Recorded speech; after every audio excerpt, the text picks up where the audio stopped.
One family is desperate for answers after a deadly crash on Friday. 55-year-old Brad McClure of South Toledo. He died after a motorcycle crash that involved a City of Toledo forestry truck. And tonight, his family is asking for clarity and accountability. Steve Iwanek sat down with Brad's wife. Steve?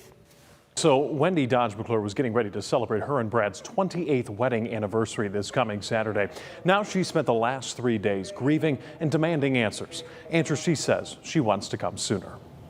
I got to deal with I don't have him no more. For Wendy Dodge McClure, the last 3 days have been a blur. My grandkids don't have their papa. Around 11 a.m. on Friday, a City of Toledo forestry truck and Wendy's husband, Brad McClure, who was on a motorcycle, crashed at the intersection of Upton Avenue and Monroe Street. In a report from Toledo police, the city driver tried making a left turn at the intersection, saw Brad, stopped turning, and they collided. It's still unclear who was at fault. McClure later died from injuries.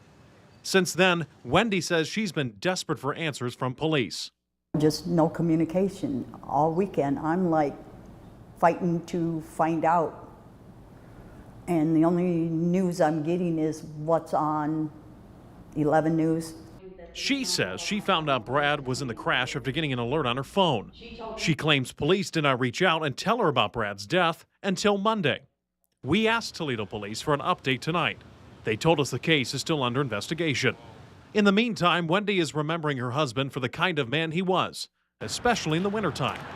For nearly 20 years, Brad plowed driveways for free. It's easy for me to back up somebody's driveway, drop the plow, and drive away with a smile on my face. Our crews talked to Brad back in 2021. He told us he loved plowing driveways for veterans with disabilities. He would like salute or wave to them, every time. Credit Union. He always did. Always a thank you. We go in stores. Anybody in the service, thank you for your service. Common courtesy. But for Wendy, it's not just Brad's actions that she'll remember him for. It's also his words. If you ask him, how are you doing? Or how are you today? Another day in paradise. Now, we did speak to city officials today asking about the job status of the driver of that city truck, and they told us the driver is still employed with the city. If there are developments to this case, we will be sure to let you know on air and online.